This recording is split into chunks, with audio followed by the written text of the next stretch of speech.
So many people have asked me, what happened? Tell us what happened, please.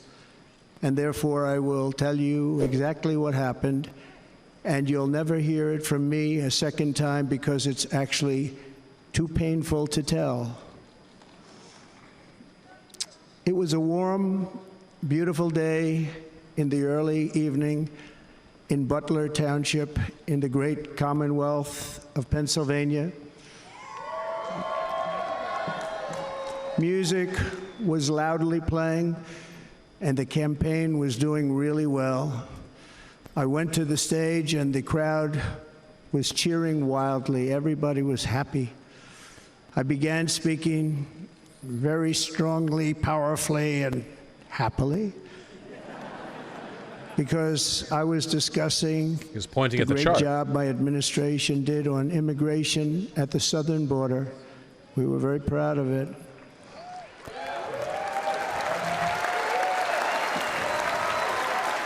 Behind me and to the right was a large screen that was displaying a chart of border crossings under my leadership. The numbers were absolutely amazing. In order to see the chart, I started to, like this, turn to my right and was ready to begin a little bit further turn, which I'm very lucky I didn't do, when I heard a loud whizzing sound and felt something hit me really, really hard on my right ear. I said to myself, wow, what was that? It can only be a bullet. And moved my right hand to my ear, brought it down.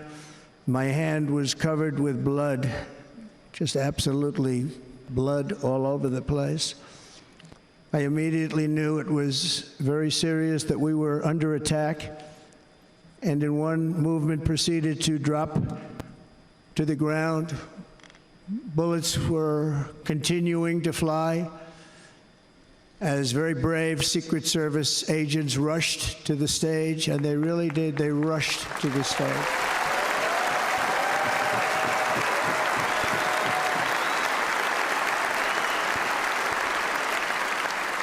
How is he making this boring? These are great people, at great risk, I will tell you, and pounced on top of me so that I would be protected. There was blood pouring everywhere, and yet, in a certain way, I felt very safe because I had strong men on top of you. On my side. I felt that.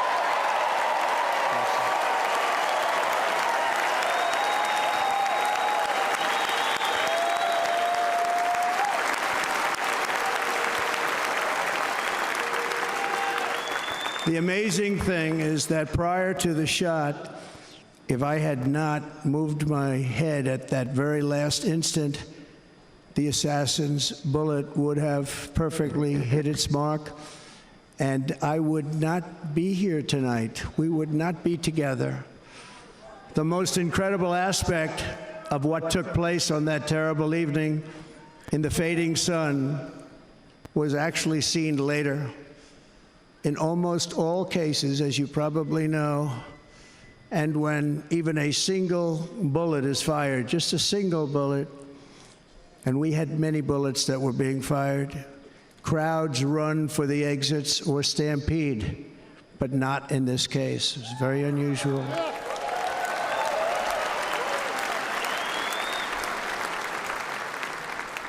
This massive crowd of tens of thousands of people stood by and didn't move an inch.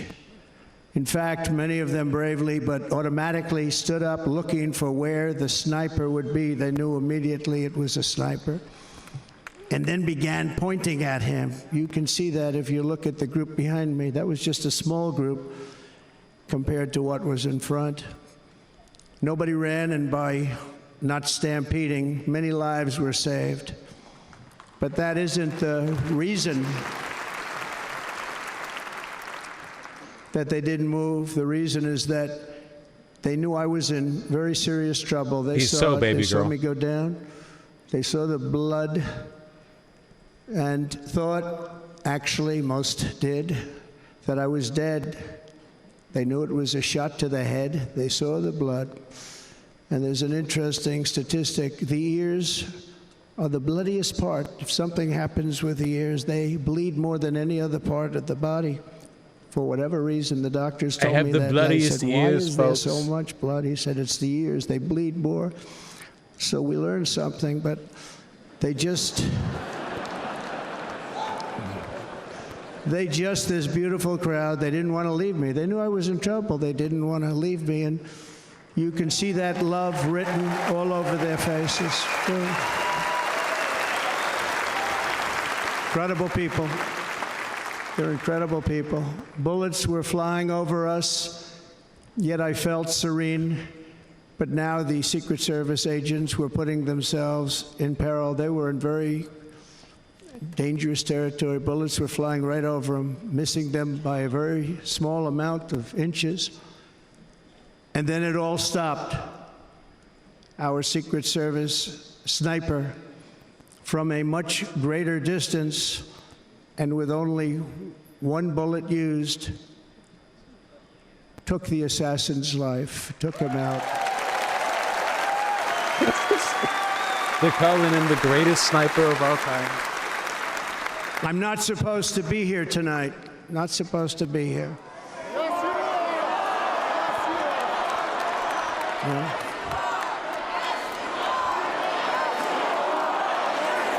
Colt.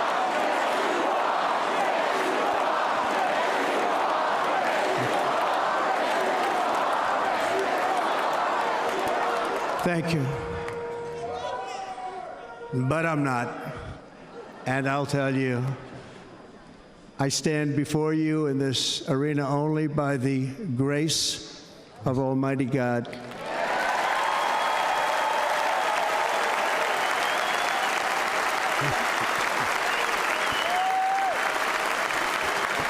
In watching the reports over the last few days, many people say it was a providential moment. Probably was. When I rose, surrounded by Secret Service, the crowd was confused because they thought I was dead, and there was great, great sorrow. I could see that on their faces as I looked Oh, God, out. what if it actually made him religious? They didn't know I was looking out. They thought it was over.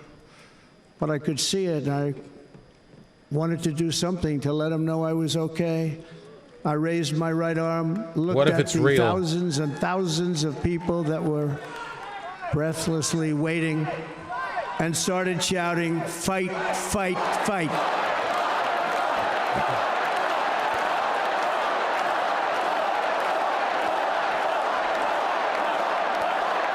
Thank you. Once my clenched fist went up, and it was high into the air. You've all seen that. The crowd realized I was okay and roared with pride for our country like no crowd I have ever heard before. Never heard anything like it.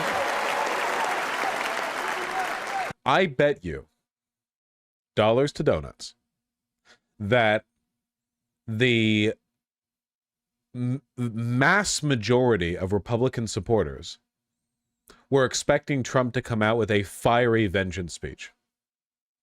I bet you. After a failed assassination attempt, I bet they wanted him to do the attempt on my life has left me scarred. You know, that business. I didn't know whether we were going to go that direction or whether we were going to go for the more conciliatory unity ticket. But honest to God, it was just, I don't know. I'm hopeful. I don't think the sauce was there.